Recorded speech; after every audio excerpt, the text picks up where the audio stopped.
1-year anniversary of the deaths of Denise and James Closs and the kidnapping of their daughter, Jayme Closs.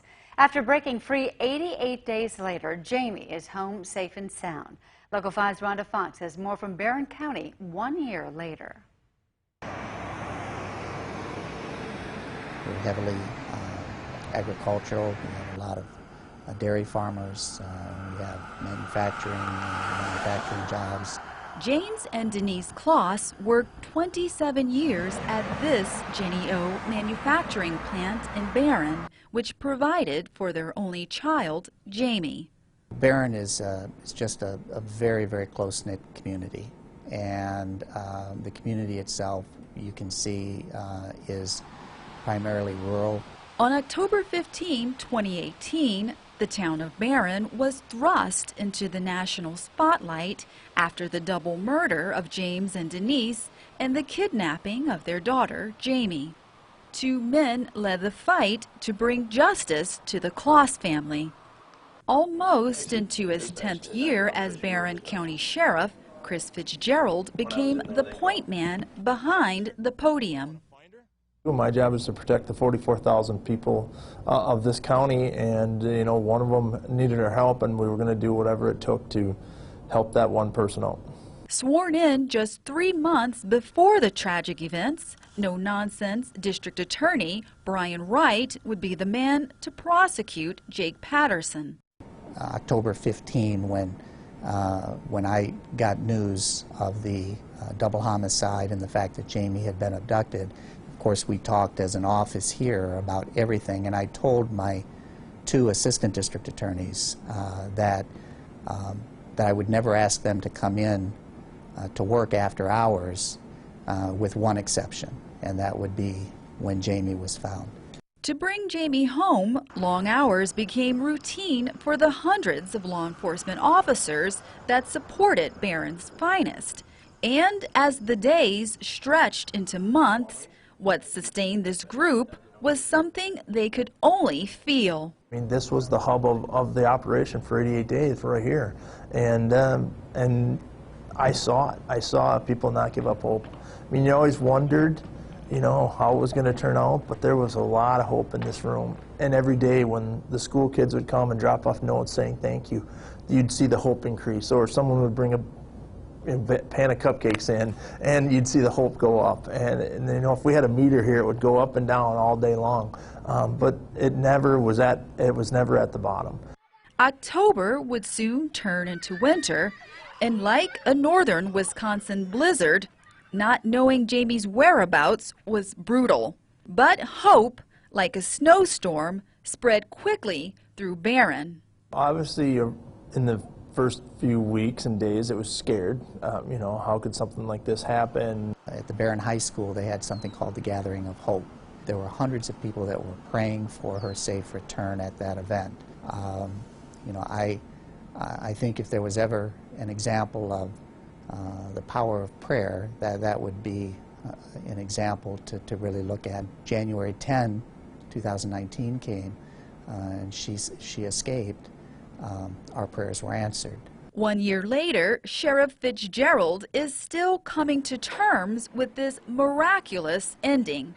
We've been working a lot with national exploited and missing children, and we're less than a 1% case. It was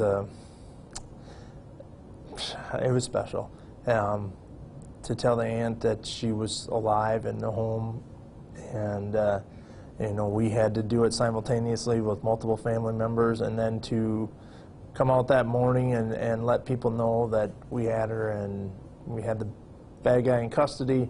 We were working 2 aspects of this case, a double murder and a missing child, and we said in the beginning our goal was to bring the missing child home, but we had to, gather the evidence for a conviction. To prepare for a conviction, D.A. Wright could now make that call he hoped to make the day Jayme went missing. The person running up the stairs comes barging into my office, and it turns out it was Sheriff Fitzgerald, and he yells, "They found her, they found her." And I said, "Found who?" Because it had been 88 days. And it took me a second, and I said, "Jayme?" And he said, "Yes." And there was a pause, and he said, "And she's alive." And so I got to make the call, first of all, to Assistant District Attorney O'Boyle in my office, and he was almost home at that point.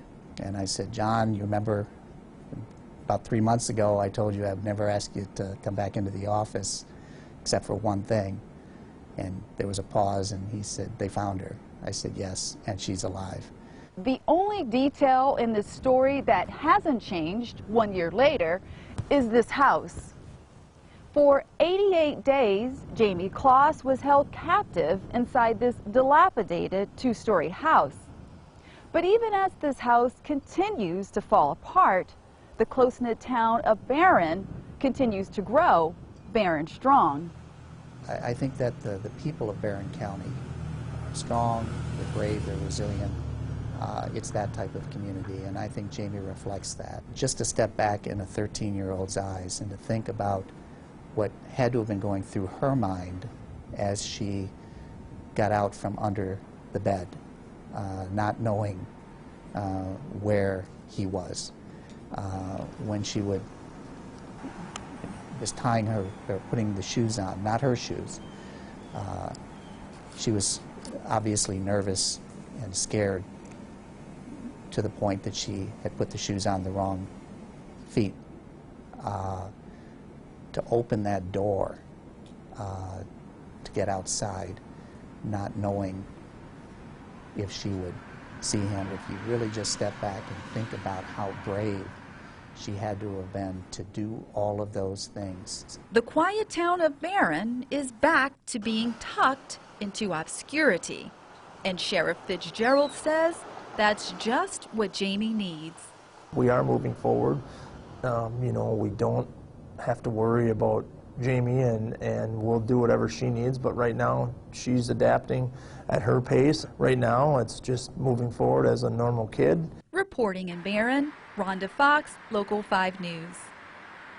And today in Barron County, 10 investigators were honored for their work during the investigation. The sheriff told local media that while Jayme saved herself, the investigators never gave up hope of finding her and convicting Jake Patterson in the case. A statement from Jayme's legal guardian says she's growing stronger every day. She says, I really want to thank everyone for all the kindness and concern that people all over the country have shown me. I'm very happy to be home and getting back to the activities that I enjoy. I love hanging out with all my friends, and I feel stronger every day.